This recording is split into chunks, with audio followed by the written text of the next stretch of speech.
Welcome back to Supplementary Elections. And speaking about what do we do to improve the process and discourage any would-be electoral offender.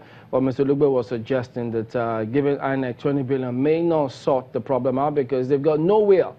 Let me bring it here in Lagos. Gentlemen, if INEC has no will and we give them all the money they require, will we see prosecution from your experience, having been with them? Why should we have that dereliction of duty on the part of a public body? Why should we even accept that excuse? Why should we tolerate it? Who is INEC to tell us that it doesn't have a will? A will that has been donated to it by statute. When we talk about rule of law, do we really understand what it means? Is it open to INEC to pick and choose, to say that yes, we have this power, but we are not going to use it? Because we don't have this will, and we don't have this capacity. And so, thereby predisposing the entire country to creating another body. What is wrong with us? I want to see efforts being made and then recognition coming that, oh, in spite of your best efforts, we still have this problem. So how then do we? That's what appears to be the areas of difference between us and your guest at the Abuja studio. But before these elections were postponed, remember afterwards, the chairman of INEC said, we need to have a discussion about election management in this country moving forward. That's true. Doesn't that speak to a wider problem? You see, Chamberlain, we agree that there's need for us to discuss the issues about election management. Discussing does not mean that you should not exercise the powers donated to you by, okay, let's give an example. INEC, year in, year out, INEC says we have logistic problem. Logistic, very vague. We have logistic problem. So we should now create a special logistic, what do you call it now? INEC department or agency for logistic for INEC.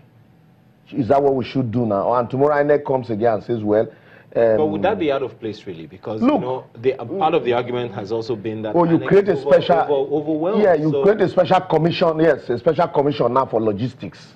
But it doesn't necessarily have to be. And so that's what I'm saying. You don't need to multiply commissions.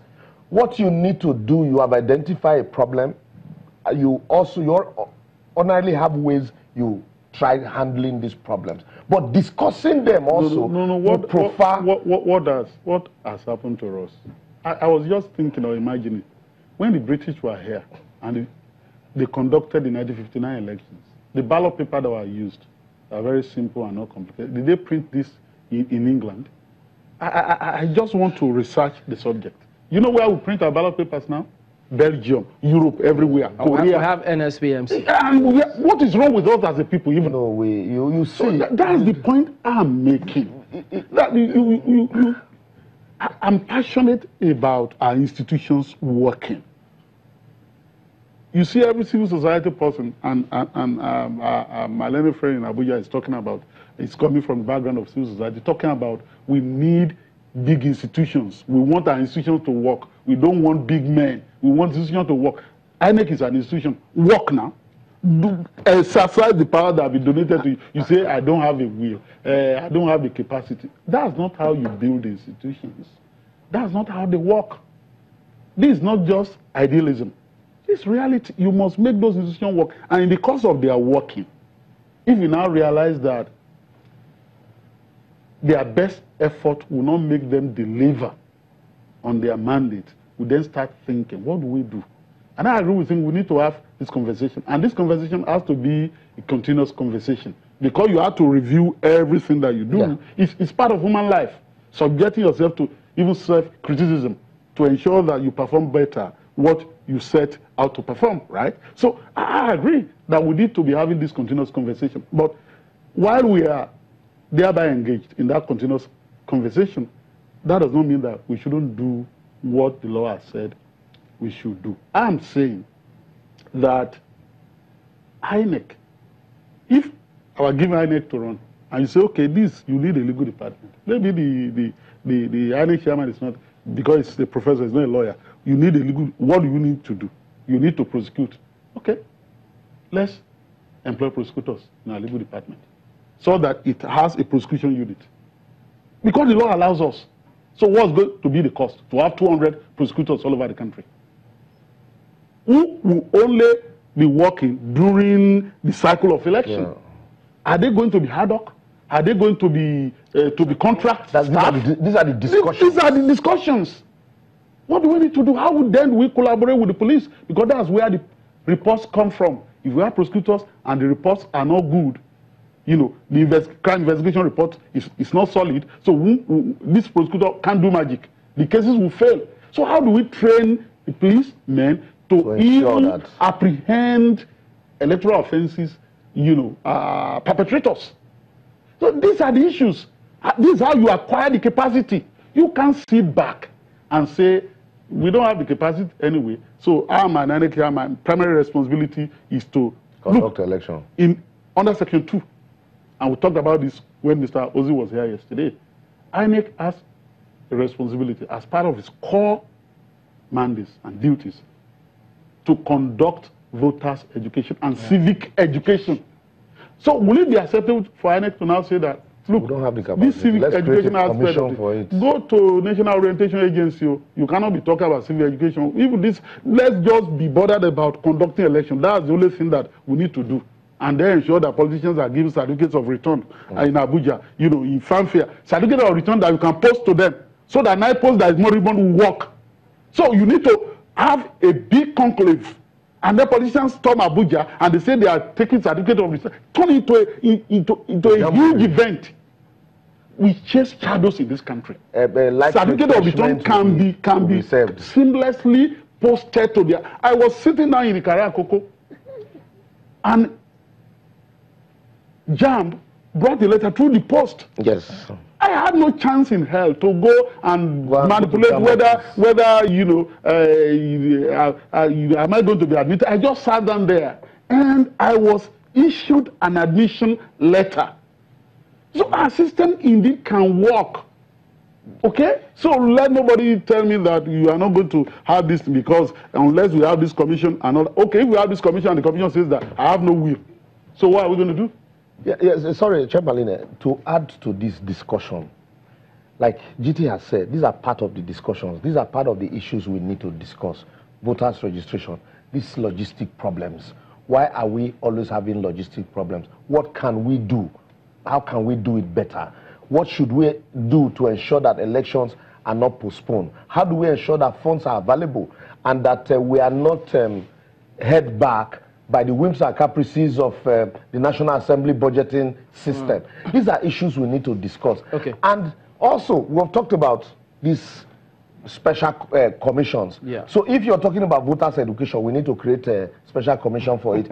You are talking about voters' registration. That's Mr. Sister, so they don't have capacity. Yeah, registration. You use NYC, the same INEC uses ad hoc staff. To conduct a voters registration. We will come back to this and Mr. Lugbo as well, but we need to get to Adamawa. Let's not forget, yes, we're expecting some results from them, even though some part of that matter that will be determined in court is still there. But our correspondent, Larry Lasisi, is there at the moment. Larry, what's happening?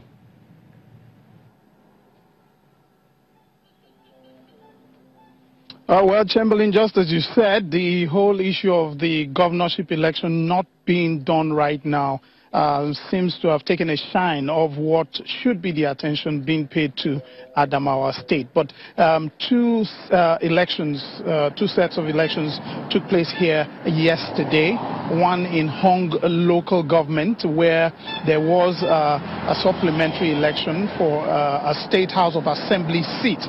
3 polling units were being decided there, and that was conducted very peacefully, no issues with card readers.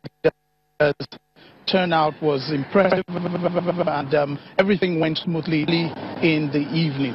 We also had another set of elections, this time not a supplementary election. We had a situation where for another House of Assembly seat, the election had to be suspended before it commenced. That was the Wednesday before the elections. One of the candidates of the party died, and you know, they had to now suspend the election, give the party time to select another candidate to field for the election. And so that election took place yesterday in that was in, let me get the name right now, yes, Mayo local government, kilometers, about 45 kilometers out of the city capital, where we went to last night. We also went for the collation. The election there too conducted peacefully, turnout impressive, no card reader issues, and no violence or anything to report. So that was concluded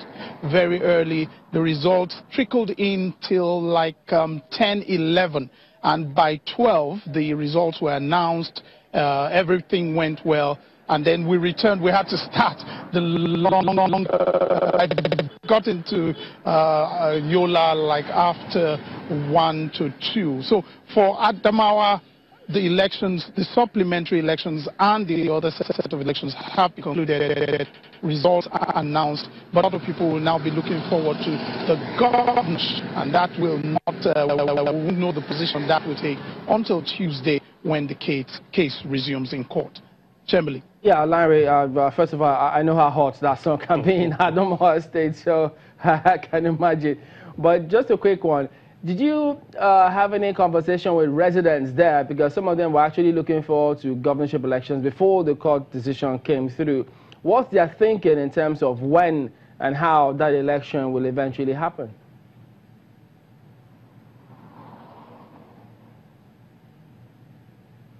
Okay, well, some of the people that my colleague here spoke with appear to have been concentrating on the elections that were taking place. As it is, the court case is where the decision of everyone is now, because that is where that's the case that will which that goes. But I can tell you, the city yesterday was calm.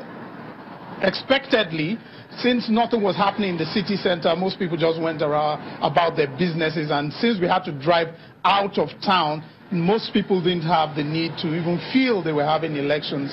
They were just hooking up on TV, trying to get an understanding of what was happening in other parts of the country. All right then, thank you very much indeed, Larry Lassis is coming to us live from Yola. Well, just so that you know, the scenario that brought about the elections being countermanded in Mayo local government area in Adamawa State was as a result of the death of one of the candidates there. And as the Electoral Act required, that had to be done. All right, we'll go to break now, and we'll come back and continue on this in a moment. Stay with us.